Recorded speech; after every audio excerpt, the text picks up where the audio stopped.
জন্য দোস্ত, কমপক্ষে আমার প্রত্যেক দিনকার কথাই আমি সবসময় বলে যাচ্ছি, তুমি যদি কেউর কথা না ভাবো, কমপক্ষে নিজের কথা ভাই। তোমার জন্য পৃথিবী আটকাবে না, তোমার মতো আঙ্গাল কাঙ্গালের লেগা পৃথিবী আটকাতে। কোন বেনামাজি নাফরমান তোমরা যারা এক ওয়াক্ত নামাজ পড়ো, তোমার মতো অপদার্থের জন্য ইসলাম আটকাবে না। 1450 বছর ধরে ইসলামী পর্যন্ত আসছে, তো আগামীতেও থাকবে ইনশাআল্লাহ, তুমি ছাড়াও থাকবে, তুমি আমি না থাকলেও থাকবে। এই পৃথিবীতে আমাদের কারো মৃত্যুতে দুনিয়া থামে না, কারো মৃত্যুতে এক সেকেন্ড ঘড়ির কাঁটা থামে না, থামে না। নবী সাল্লাল্লাহু আলাইহি ওয়াসাল্লামের একজন ছেলে ইব্রাহিম রাদিয়াল্লাহু তাআলা আনহু, নবীজির সন্তান, ওনার ইন্তেকালের কারণে ওই দিন ঘটনাচক্রে আপনার চন্দ্রগ্রহণ লাগছে। তখন কেউ কেউ বলছে নবীর ছেলে ইন্তেকাল করার কারণে বিরহে চন্দ্রগ্রহণ লাগছে।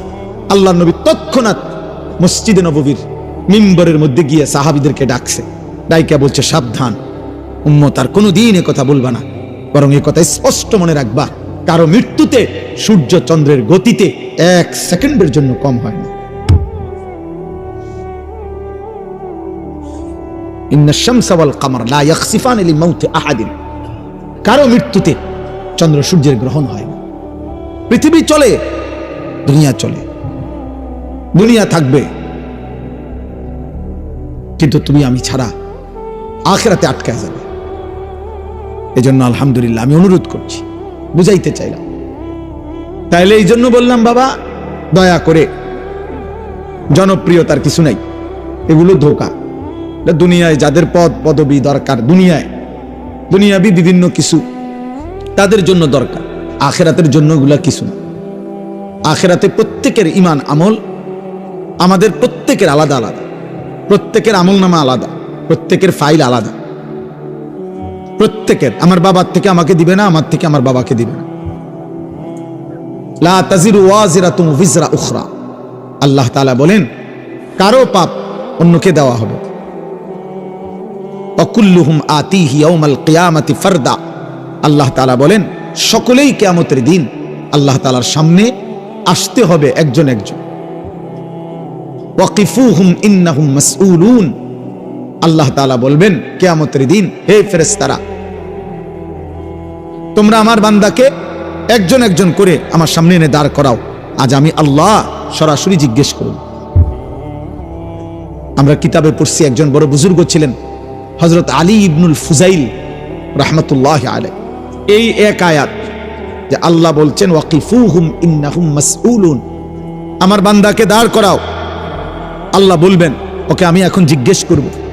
এই কথাইটা নিজে রাত্রিবেলা তেলাওয়াত করতে করতে আল্লাহর ভয়ে, আখিরাতের ভয়ে ওই অবস্থাতেই বেহুশ হয়ে গেছেন। আর এরপরে সবাই দেখছে উনি ইন্তেকালই করছেন। আখিরাতের ভয় ওনার জীবন চলে গেছে, যে হায় আমি মালিকের সামনে কি বলবো, আল্লাহ তাআলার সামনে আমি কি বলবো, তিনি যখন আমাকে জিজ্ঞেস করবেন। ইন্নাহুম মাসউলুন, ছেলেরা চোখের সামনে কথা বলো না আব্বা, কথা বলো না, ছেলেরা বাপ কথা বলো না আব্বা, প্রিয় ভাই কথা বলো না, তুমি দূরে গিয়ে বলো কথা। আহা বদনসিব, জানেও না, কোনো আখলাক নাই, জীবন মানে লাগাম ছাড়া, জীবন মানে চাহিদা পূরণ। আরে দোস্ত, তোমরা জানো না, একটা জিনিস মনে রাখো, জীবন যার শুধু এটাই যে আমার যা মন চাচ্ছে তাই পূরণ করব, চাহিদা পূরণ, এটাই যার জীবন। হালাল না হারাম, উচিত না অনুচিত, করণীয় না বর্জনীয়, এত কিছু আমার দরকার না, আমার চাহিদা পূরণ। আমার টাকা দরকার 12 লাখ, আমার এখন লাগবে টাকা, তো অতএব জমি বেচা লইলাম 6 লাখ, সুদে কিস্তিতে মিলাই নিলাম 6 লাখ 12 লাখ, কারণ আমার দরকার, চাহিদা পূরণ। আমার নারী দেখা দরকার, অতএব আমি এখন মোবাইলে পারি, টেলিভিশনে পারি, যেমনে পারি, রাস্তার মধ্যে পারি, উলঙ্গ ছবি দেখলাম, নারী দেখলাম, বেহায়া বেপর্দা দেখলাম, আমার চাহিদা পূরণ হওয়া দরকার। এটা হালাল না হারাম আমার এটা জানার দরকার নাই। এই মানসিকতা যাদের, প্রত্যেক কাজে একটা ছেলেও মনে রাখো বাপ, হালাল হারামের পার্থক্য যার মধ্যে নাই, জায়েজ না জায়েজের পার্থক্য অনুভূতি যার মধ্যে নাই, ও কোনো মানুষ না, ও পুরাটাই জানোয়ার। ও পুরাটাই জানোয়ার, ওইটা পুরাটাই জানোয়ার। যে মাকেও দেখে, বোনকেও দেখে, আবার ভিন নারী অস্থির ছবিও দেখে, তাহলে হালাল হারাম নাই তার কাছে। সালামও দেয়, গালিও দেয়, হালাল হারাম নাই। হালাল টাকাও নেয়, সুদের টাকাও নেয়, হালাল হারামের পার্থক্য নাই। এটা ইনসান না, কারণ সে বুঝছে জীবন মানেই হচ্ছে চাহিদা পূরণ। আমার চাহিদা পূরণ হইতে হবে। কে নিষেধ করলো, কে কি বললো? এর অসংখ্য ছেলে পেলের দেখবেন চলাপড়া দেখলে বুঝাই যায় এই অপদার্থ জানে না যে এটা উচিত কিনা, মানায় কিনা। না না, তার বাবা কি মনে করবে, মানুষ কি মনে, আরে তুই কে কি মনে করবে, আমার মন চাইছে আমি করবো। ওয়াকালু মা হিয়া ইল্লা হায়াতুনা দুনিয়া। আল্লাহ তাআলা বলেন, কাফের মুশরিক বেঈমানদের বক্তব্য হলো জীবন তো কেবল আর কিছু নয়, শুধুই দুনিয়া। দুনিয়া ভোগ করা, এরই নাম জীবন। এটা কাফেরের কথা, কোরআনে আল্লাহ বলছে। অথচ আল্লাহ নিজে বলছেন, ওমা হাযিহিল হায়াতুদ দুনিয়া ইল্লা লাহবুন ওয়া লাইব। দুনিয়ার জীবন আর কিছুই নয় বান্দা, শুধুই তামাশা, শুধুই খেলাধুলা। ওয়া ইন্নাদ দারাল আখিরাতা লাহিয়াল হায়াওয়ান। আখিরাতের ঘর জান্নাত, সেটাই কেবল জীবন, সেটাই লাইফ, সেটাই বেঁচে থাকা, জীবনের সার্থকতা, জীবনের সার্থকতা। এই জন্য নওজোয়ান, আল্লাহকে এত ভোলা ভুলছ, আজ আর ফেরাবার কেউ নেই। আখিরাতকে এত ভোলা ভুলছ, আজ আর ফেরাবার কেউ নেই। প্রিয় ছেলে, মনে করো না দুনিয়া তুমি ভোগ করো, আমরা উপাস না, আমরাও তো দুনিয়া যাই কম বেশ খাচ্ছি, আমরাও তো দুনিয়া কম বেশ ভোগ করছি। একটা কুকুর, বিড়াল, শুকরও তো দুনিয়া ভোগ করছে। ওই দেখো, ওই দেখো, ওই অপদার্থরে দেখো, এই যে বেয়াদব, মোবাইল নিষেধ করছে, এরপর মানে এমন ব্রেনে কাজ করে না। হ্যাঁ, বাস্তবতা এটা না, মানে মাথায় কোনো কাজ করে না, সেন্স। তার কাজ একটাই, মোবাইল। বললাম না চাহিদা পূরণ। এটা নিষেধ করুক, আপনি নিষেধ করে আপনি করছেন, এটা আমার তো বিষয় না। আমার হলো আমার যেটা মন চায় আমি এটা করি। এই যে বিষয়টা দোস্ত, এটা বড় বড় বেশি মারাত্মক।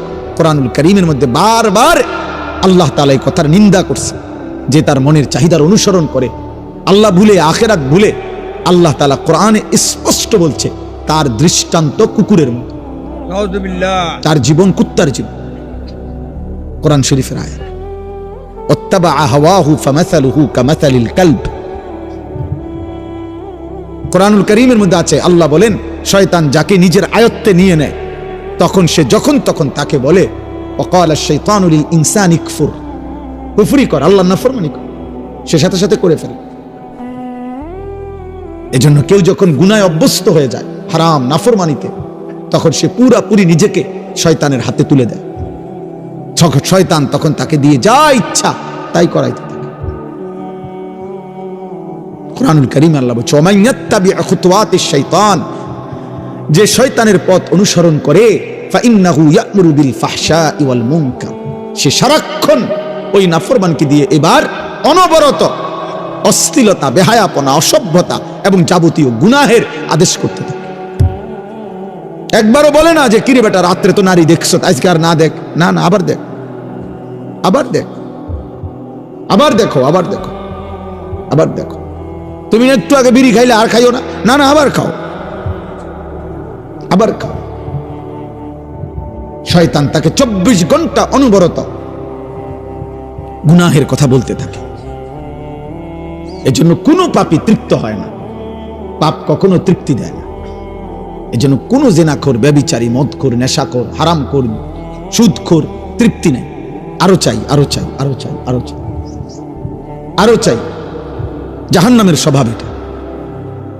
কোরআন শরীফে আছে, আল্লাহ তাআলা জাহান্নামকে বলবে হাসরের ময়দানে, জাহান্নামী ফেলার পর, হালিম তালাতি, হে জাহান্নাম, পূর্ণ হয়েছে তোমার জায়গা। জাহান্নাম বারবার শুধু এটাই বলবে, হাল মিন মাজিদ, আরো চাই, আরো চাই, আল্লাহ আরো চাই, আমার আগুন আরো খালি আছে, জাহান্নাম আরো নাফরমান আমার মধ্যে ফেলেন, আমি জ্বালায় দেই, জ্বালিয়ে দেই। এজন্য প্রত্যেক পাপী বেটা, প্রত্যেক নাফরমান, অসংখ্য তোমরা যুবক সারা রাত এই জানোয়ার সারা রাত উলঙ্গ ছবি দেখছে, তারপরেও যদি তাকে পরের দিন আবার বলেন যে এবার থামো, সে বলবে না, আবার দেখ, আরো চাই, আরো চাই। এটা জাহান্নামের আখলাক, আগুনের স্বভাব। আর কোরআনুল কারীমের মধ্যে আছে জান্নাতি বান্দা জান্নাতের নিয়ামত যখন দেখবে, এটা যে পবিত্র, এই জন্য জান্নাতের নিয়ামত দেখলেই এক নজরে তার চোখ ঠান্ডা হয়ে যায়, মানে তৃপ্ত। ফালা তা'লামু নাফসুম মা উখফিয়া লাহুম মিন কুররাতি আ'য়ুন, চক্ষু শীতল। ফেরেশতা যদি বলে বান্দা আর দেখবানি, বলবেন না ফেরেশতা আর কি দেখব, এর চাইতে সুন্দর আর কি দরকার, এর চাইতে সুন্দর আর কি দরকার। কিন্তু জাহান্নামের স্বভাব হলো আরো চাই, আরো চাই। নাফরমানের স্বভাব, দুনিয়া লোভীর স্বভাব, চরিত্রহীনের স্বভাব, এটা চরিত্রহীনের স্বভাব। এই জন্য দোস্ত, কমপক্ষে আমার প্রত্যেক দিনকার কথা এটা আমি সবসময় বলে যাচ্ছি, তুমি যদি কেউর কথা না ভাবো, কমপক্ষে নিজের কথা ভাই। তোমার জন্য পৃথিবী আটকাবে না, তোমার মতো আঙ্গাল কাঙ্গালের লেগা পৃথিবী আটকাইতে কোন বেনামাজি নাফরমান, তোমরা যারা এক ওয়াক্ত নামাজ পড়ো, তোমার মতো অপদার্থের জন্য ইসলাম আটকাবে। 1450 বছর ধরে ইসলামী পর্যন্ত আসছে, তো আগামীতেও থাকবে ইনশাআল্লাহ, তুমি ছাড়াও থাকবে, তুমি আমি না থাকলেও থাকবে। এই পৃথিবীতে আমাদের কারো মৃত্যুতে দুনিয়া থামে না, কারো মৃত্যুতে এক সেকেন্ড ঘড়ির কাঁটা থামে না, থামে না। নবী সাল্লাল্লাহু আলাইহি ওয়াসাল্লামের একজন ছেলে ইব্রাহিম রাদিয়াল্লাহু তাআলা আনহু, নবীজির সন্তান, ওনার ইন্তেকালের কারণে ওই দিন ঘটনাচক্রে আপনার চন্দ্রগ্রহণ লাগছে। তখন কেউ কেউ বলছে নবীর ছেলে ইন্তেকাল করার কারণে বিরহে চন্দ্রগ্রহণ লাগছে। আল্লাহর নবী তৎক্ষণাৎ মসজিদে নববীর মিম্বরের মধ্যে গিয়ে সাহাবীদেরকে ডাকছে, ডাইকা বলছে, সাবধান উম্মত, আর কোনোদিন এ কথা বলবা না, বরং এ কথা স্পষ্ট মনে রাখবা, কারো মৃত্যুতে সূর্য চন্দ্রের গতিতে এক সেকেন্ডের জন্য কম হয় না। ইন্নাশ শামসা ওয়াল কামার লা ইয়াখসিফান লিমাউতি আহাদিন, কারো মৃত্যুতে চন্দ্র সূর্যের গ্রহণ হয় না। পৃথিবী চলে, দুনিয়া চলে, দুনিয়া থাকবে, কিন্তু তুমি আমি ছাড়া আখিরাতে আটকায় যাবে। এজন্য আলহামদুলিল্লাহ আমি অনুরোধ করছি, বুঝাইতে চাইলাম, অনেক ছেলে মাশাআল্লাহ, অনেক ছেলে তোমরা, কিন্তু আল্লাহর মেহেরবানি চেহারা দেখেই বোঝা যায় অধিকাংশ বেনামাজ। হ্যাঁ বা বোঝা যাচ্ছে, চুল দেখলেই বোঝা যায় মুশরিক তোমার পছন্দ, চুল দেখলেই বোঝা যায় কোন ইহুদির বাচ্চা, কোন মুশরিকের বাচ্চা, কোন বেঈমানের বাচ্চা তোর কলিজার মধ্যে। খোদার কসম বেটা, চুল চেহারায় যার বেঈমানের মতো, তার কলিজাটাও বেঈমানের মতো। নাউযুবিল্লাহ। চুল তোর বেঈমানের মতো, দিল বুঝি, অন্তরে বুঝি তুই জুনায়েদ বাগদাদি বেটা, বুঝো না? তুমি বুঝো না এটা? প্রত্যেক মানুষের চেহারা তার অন্তরের প্রতিচ্ছবি। মানুষের চেহারা মানুষের অন্তরের হালাত বলে দেয়, এটা প্রসিদ্ধ প্রমাণিত কথা। এটার একটা সহজ উদাহরণ হইল, যেই কোনো মানুষ মানুষের চেহারার দিকে তাকাইয়া বলে যে কি মন খারাপ, তাহলে মন যদি খারাপ, সেটা অন্তরে, অন্তরের মধ্যে অস্থিরতা, কিন্তু প্রকাশ পাচ্ছে চেহারা। মানুষের চেহারার দিকে তাকাইয়া মানুষ বলে কি খবর, খুব ফুর্তিতে আছো, মনে বড় ফুর্তি নাকি? হ্যাঁ, মনের ফুর্তি চেহারায় কি পায়? প্রকাশ। এই জন্য মানুষের চেহারাকে বলে, মানুষের বাহ্যিক অবয়ব আকৃতিকে বলা হয় অন্তরের প্রতিচ্ছবি। অন্তরে কারো আল্লাহ আছে কিনা, ঈমান আছে কিনা, আখিরাতের কথা মনে আছে কিনা, দোস্ত তোমার চুল চেহারা, তোমার সারা দিনকার অঙ্গভঙ্গি, চলা ফেরা, উঠা বসা, এটা দ্বারাই বোঝা যায়। এক ওয়াক্ত নামাজ যার কপালে জোটে নাই, 5 ওয়াক্ত নামাজের একটা সেজদা যার কপালে জোটে নাই, তোমার মতো নিকৃষ্ট নাফরমান, অসভ্য গাদ্দার, তোমার মতো নিকৃষ্ট বেয়াদব তুমি মুসলমান কেমনে হও? এখানে দাঁড়াইয়া বুঝা। এখন বলো, ভিডিও করা হবে, এখন একটা বেনামাজি বল, এখানে দাঁড়ায় বল, এখন দাঁড়ায়। আল্লাহর নবী বলছেন, তোমরা যদি কাউকে পার্থক্য করতে হয় যে এটা মুসলমান না বেঈমান, তাহলে তার নামাজ দেখো। নবী বলছেন, একেবারে বিশুদ্ধ হাদিস, তুমি প্রমাণ করো। আরে নবীর আশেক তো পরে, তুমি মুসলমান হিটা আগে বুঝো, হিতা পরে কর, তার বহুত পরের খবর। আশেক বলে কাকে বুঝেন? আশেক বলা হয় ভালোবাসার সীমা অতিক্রম করা। সীমা অর্থাৎ যার কাছে, যাকে সে ভালোবাসে, তার প্রতি তার এত বেশি সীমাতিরিক্ত ভালোবাসা যে সে কোনো নিয়ম কানুন বুঝে না, বরং সে তার পুরাপুরি অস্তিত্বে মজ্জায় একেবারে 24 ঘন্টায় সে তার ভেতর বাহির সবটুকু তার জন্য উজাড় করে দেয়। এমন পাগল পারা ভালোবাসাকে বলা হয় ইশক। সাহাবায়ে কেরাম এই জন্য ঘাম পাইছে তো গায়ে মাইখা ফেলছে। সাহাবায়ে কেরাম নবীজির গায়ে থেকে সিঙ্গা লাগাইয়া, তৎকালীন আগের দিনের চিকিৎসায় সিঙ্গা লাগাইয়া, হিজামা লাগাইয়া রক্ত বাহির করছে দূষিত। সাহাবায়ে কেরামের কেউ সেটা গিলে ফেলছে। সাহাবায়ে কেরাম নবীজি সাল্লাল্লাহু আলাইহি সাল্লাম ওযু করিলে অপেক্ষা করতেন, নবীজি সাল্লাল্লাহু আলাইহি সাল্লামের ওযুর অতিরিক্ত পানিটুকু থাকলে সেটা গায়ে মুখে মুছে নিতেন। এটা হলো কি? ইশক, ভালোবাসা, মানে মহব্বতের সীমা পার করে দাও। আর এক ওয়াক্ত নামাজ নাই, জীবনভর বিড়ি সিগারেটে অভ্যস্ত, সুদে কিস্তিতে হারামে ব্যস্ত, টেলিভিশন নাটক সিনেমায় ব্যস্ত। আপনি আশিকে রাসূল, মিথ্যুক, মিথ্যাবাদী। এত বড় মিথ্যাবাদী কেমনে দাবি করলা তুমি? কিসের আশিকে রাসূল তুমি? ইমানদার কিনা আগে সেটা বলো বেটা, মুসলমান প্রমাণ করো বেটা। রাসূলুল্লাহ সাল্লাল্লাহু আলাইহি ওয়াসাল্লাম বলছেন, মান তারাকা সালাতাম মুতাআম্মিদান ফাকাদ কাফারা। বিশুদ্ধ হাদিস। আল্লাহর নবী বলেন যে ইচ্ছে করে নামাজ ছেড়ে দিল, ফাকাদ কাফারা, সে কাফের হলো। নাউযুবিল্লাহ। বলো তরজমা, তোমরা বলো না। ফাকাদ কাফারা অর্থ কি? জিজ্ঞাসা করো তুমি গিয়ে কোন আলেমকে যে ফাকাদ কাফারা অর্থ কি? আল্লাহর নবী সাল্লাল্লাহু আলাইহি ওয়াসাল্লাম বলেন, নামাজবিহীন যে ঘর থেকে বের হয়, আল্লাহর কসম নবী বলছেন সে শয়তানের পতাকা নিয়ে বের হয়। শয়তানের পতাকা নিয়ে বের হয়। আল্লাহর নবী সাল্লাল্লাহু আলাইহি ওয়াসাল্লাম বলছেন, এশার নামাজ এবং ফজরের নামাজ মসজিদের জামাতে যে পড়ে না, মুসলমানদের জামাতে যে আসে না, সে মুনাফিক। লিখে দাও, মুনাফিক সে, মুনাফিক বেটা। হযরত আব্দুল্লাহ ইবনে ওমর বলেন, নবীজির জামানায় আমরা মসজিদে ফজরের নামাজে 2-4 দিন অনুপস্থিত দেখলেই আমরা তাকে মুনাফিকই বুঝতাম। আমরা তাকে বুঝতাম যে সে মুনাফিক। তামাশা আখিরাত। হ্যাঁ, খামখেয়ালি মনে করছেন আব্বা? কার মতো চুল বানাইছো বাবা এগুলো?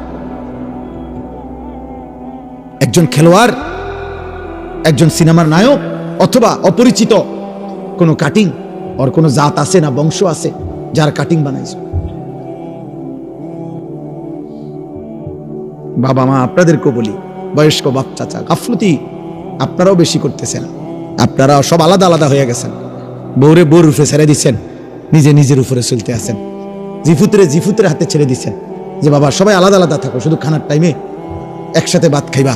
আর আমি বাপ হিসাবে তোমাকে লাগিয়া, তুমি চিন্তা করো না, তুমি চরিত্র নষ্ট করো, আমি বিল্ডিং বানাইতে আছি।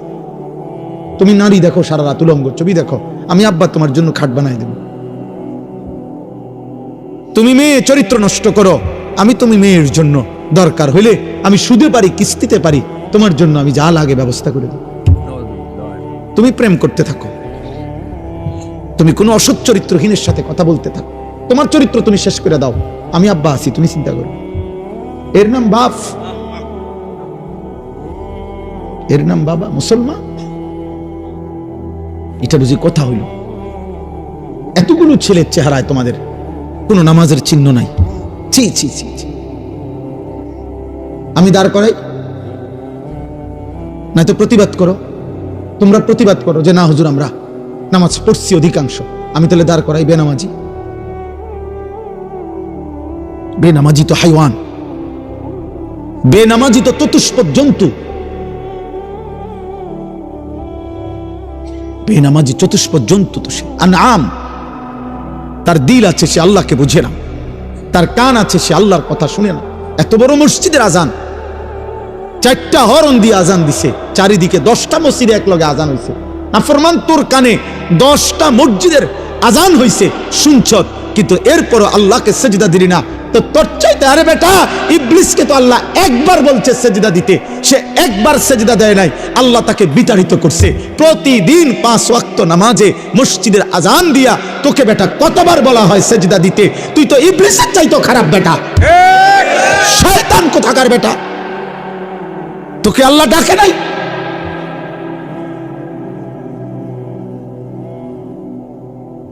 আরে বেটা, মানুষের বাচ্চা, মুসলমান আমরা। জীবন মানে শুধু বাত্তরকারী বেটা। জীবনের কিছু চাহিদা পূরণ হইতেছে দুনিয়াবি, এরই নাম জীবন। এতটুকু চাহিদা তো জানোয়ারেরও পূরণ হয় বেটা, এতটুকু চাহিদা তো কুত্তারও পূরণ হয়, বিড়ালেরও পূরণ হয়, শুকরেরও পূরণ হয়। চলো বাপ, চলো ভাই, ফিকির করে, ফিকির করে। বারবার আসা খুব কঠিন। এই আমার প্রিয় মৌলানা ওলিউল্লাহ অনেক লাইগা থাইকা এতে কাফে আমার সেই সারাক্ষণ পেরেশানি করে, এরপরে কত খান দিয়া জোড়া তালি দিয়া এই ডেট মিলাইছে। বারবার আসাটা কঠিন আব্বা। দোস্ত আমার, বন্ধু আমার, সাথী আমার, মূলত তোমারে জাহান্নামে পাঠায় দেওয়া মাকসাদ না, মূলত তোমাকে সরিয়ে দেওয়া মাকসাদ না। এই সব ধমক, এই ধমকের মাকসাদ তোমার কলিজায় যদি বিবেক আসে, তোমার ভিতরে যদি কোনো অনুভূতি জাগে, আমি তো আমার প্রতিপক্ষ না যে আমি এই দলের, আমার বিরোধী দলের লোকরে ফাইসি সুবিধা মতো যেন সুরে এলাম কতক্ষণ, এমন কিছু না বাপ। আমি কোনো প্রার্থী না, আমার কোনো মার্কা নাই। আমরা প্রত্যেকে ইনশাআল্লাহর জন্য আমি অনুরোধ করছি, আমরা যদি বুঝি কিংবা না বুঝি, আমাদের মৃত্যু হবে। আমাদের মনে থাকলেও মরে যাব, মনে না থাকলেও মরে যাব। আমরা হাসলেও মরে যাব, কাঁদলেও মরে যাব। সুখেও মৃত্যু হবে, দুঃখেও মৃত্যু, রাজপ্রাসাদেও মৃত্যু হবে, জীর্ণ কুড়ে ঘরেও মৃত্যু হবে। সেজদা দিতে দিতে কেউ আব্দুল কাদের জিলানী হলেও মৃত্যু হবে, আল্লাহর নাফরমানি করতে করতে কেউ ফেরাউন নমরুদ হলেও মৃত্যু হবে। হবে কিনা বলেন? ছেলেরা বলো না বাপ, হবে?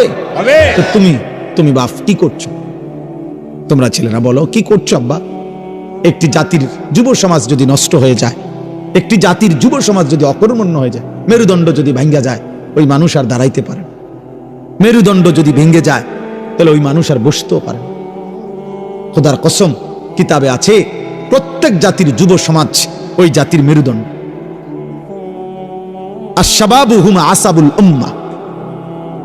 প্রত্যেক জাতি, এই পৃথিবীতে যত আন্দোলন, যত ইতিহাস, যত ঐতিহ্য, যত মতবাদ, যত চেতনা এই পৃথিবীতে প্রতিষ্ঠিত করতে হয়েছে, মানে যৌক্তিক হোক অযৌক্তিক হোক, প্রত্যেক চিন্তা, চেতনা, মতবাদ, কোনো কিছু যদি পৃথিবীতে প্রতিষ্ঠিত করতে হয়েছে, তো যখনই রক্ত লাগছে, জীবন দিতে হয়েছে, আত্মোৎসর্গ এরকম লাগছে যতবার, যতজন, প্রতিবারই রক্ত দেওয়ার যতবারই প্রয়োজন হয়েছে, রক্ত ঝরেছে যুবকের রক্ত।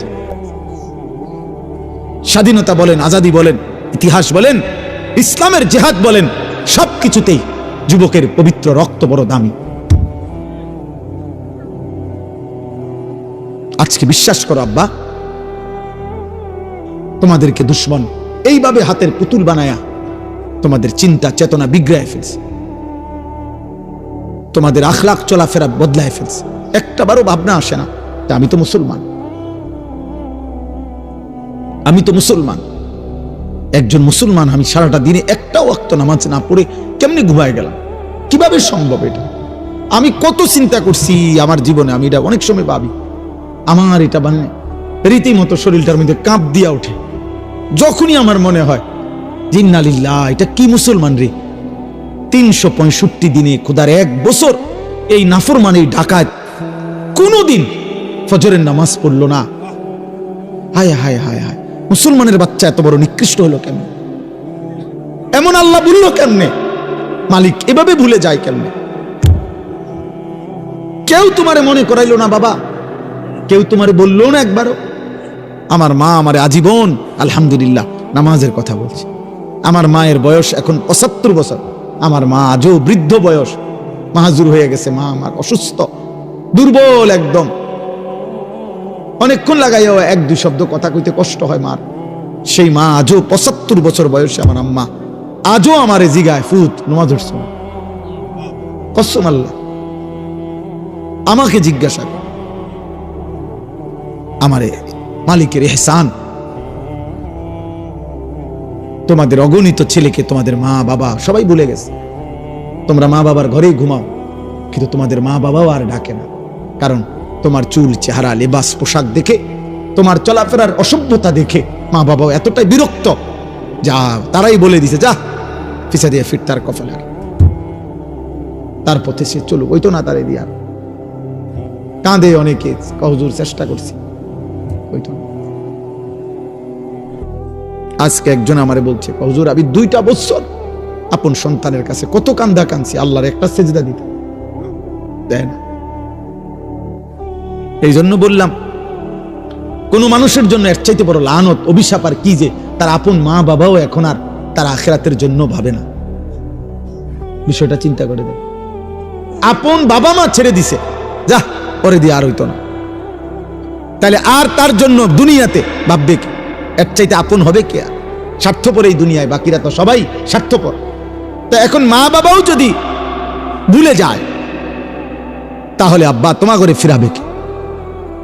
রশি ছেড়ে দিলে গাভী, রশি ছেড়ে দিলে ছাগল, রশি ছেড়ে দিলে বকরি পথ হারায় ফেলবে।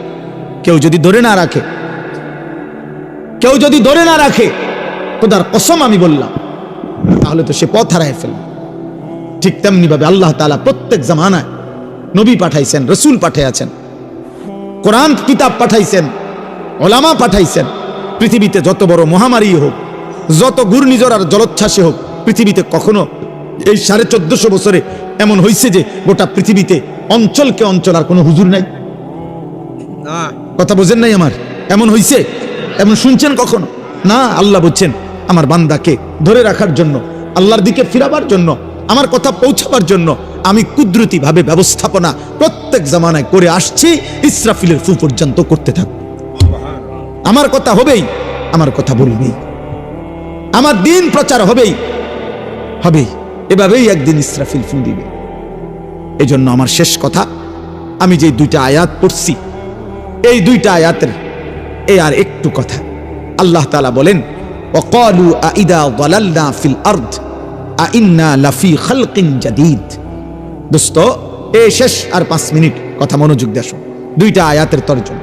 আল্লাহ তাআলা বলেন, সমস্ত কাফের মুশরিক মক্কার বেঈমানরা নবীজিকে প্রতিদিন বলতো, মুহাম্মদ, আমরা সবাই মৃত্যুর সাথে সাথে কবরে মাটিতে একটা সময় পরে আমরা মিশে যাব, হারিয়ে যাব মাটির সাথে।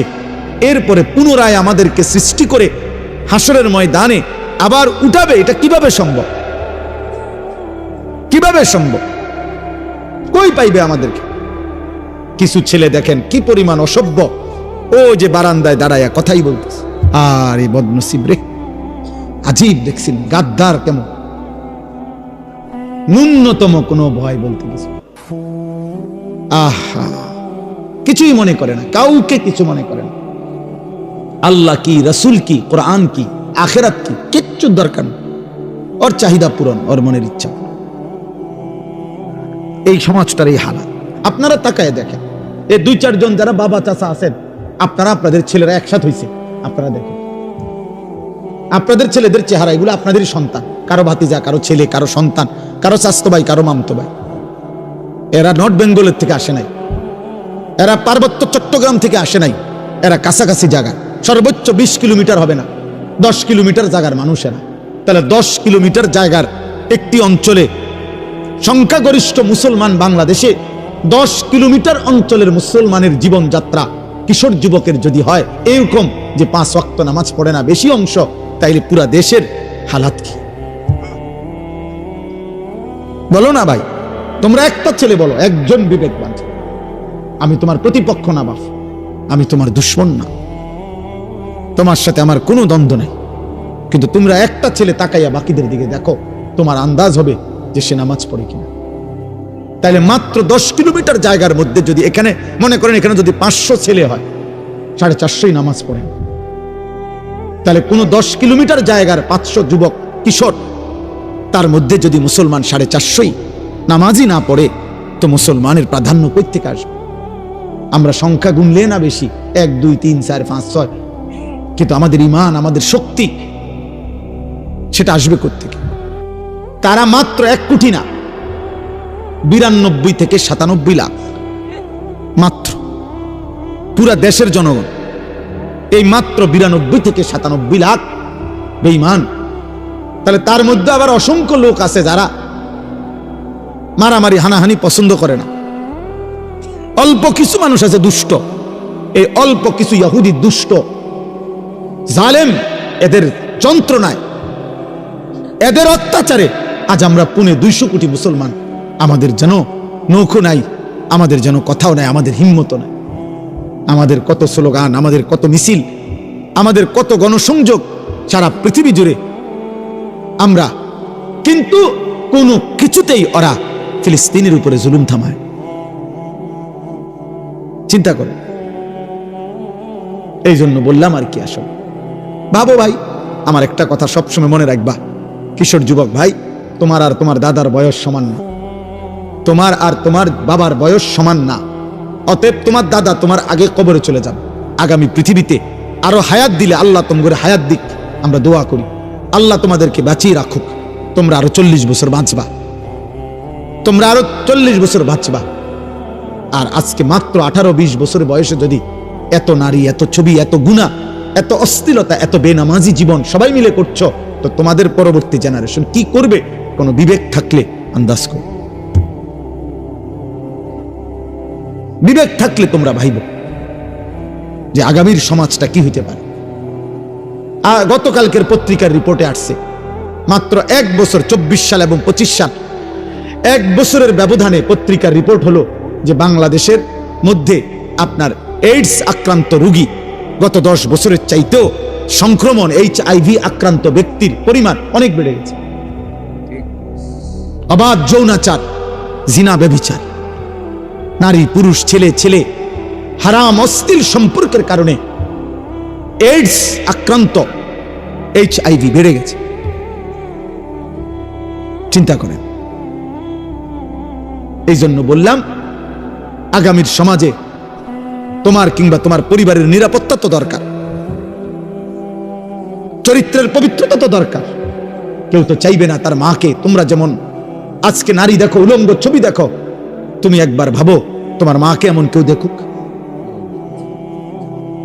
তুমি একবার ভাবো তোমার বোনকে এমন উলঙ্গ দেখুক?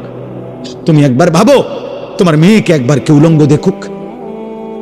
আত্মমর্যাদা, রক্তে যদি 1 ফোঁটা ঈমান থাকে, সে কি এটা মেনে নিবে? না। তাহলে তুমি যাকে দেখছো সে তো কারো মা, সে তো কারো বোন, সে তো কারো মেয়ে, সেও তো কারো ফুফু, সে তো কারো খালা। আল্লাহ আমাদেরকে বিবেক দান করেন। এজন্য আল্লাহ বলেন, ওয়াকালু আইদা যালালনা ফিল আরদ আইন্না লাফি খালকিন জাদীদ। প্রত্যেক যুগের পাপী, নাফরমান, মুশরিকরা তারা বলতো, নবীজিকেও বলছে মক্কার কাফেররা, যে মুহাম্মদ আমরা হারিয়ে যাব মাটিতে, মাটির সাথে মিশে একাকার হয়ে যাব, আমাদেরকে পুনরায় নতুন করে আখিরাতে কিভাবে আল্লাহ সৃষ্টি করবে, পাবে কোত্থেকে আমাদেরকে? আল্লাহ বলেন, বাল হুম বিলিকাই রাব্বিহিম কাফিরুন। আসলে বন্ধু, বিষয়টা এটা না, বিষয়টা হলো ওরা বুঝে আমি এটা করতে পারবো, কারণ আমি আল্লাহ সর্বশক্তিমান, এটা ওরাও মানে। আর সর্বশক্তিমান যিনি, তিনি সব করতে পারেন, তাইলে এটা আমি যে পারবো এটা তারা জানে। কিন্তু মূল বিষয় হলো দোস্ত, তারা জানে আজকে যদি এই বেঈমানগুলো মুখে বলে যে আমরা আখিরাত বুঝছি, মানলাম, তাইলেই তো অসভ্যতার এই জীবন, অশ্লীলতার এই জীবন, নাফরমানির এই জীবন, চুরি ডাকাতি, মদ, জিনা, ব্যভিচার, হত্যা, খুন, ধর্ষণ, নির্যাতন, অশ্লীলতা, এগুলো ছেড়ে দিতে হবে, আল্লাহর হুকুম মানতে হবে। এই জন্য আমার সামনে মুখোমুখি হইলে কেমনে নিজের পাপের হিসাব দিবে, গুনার হিসাব দিবে, এইটা তারা চায় না। এই জন্য ইচ্ছা করে আখিরাতকে বুঝতে চায় না।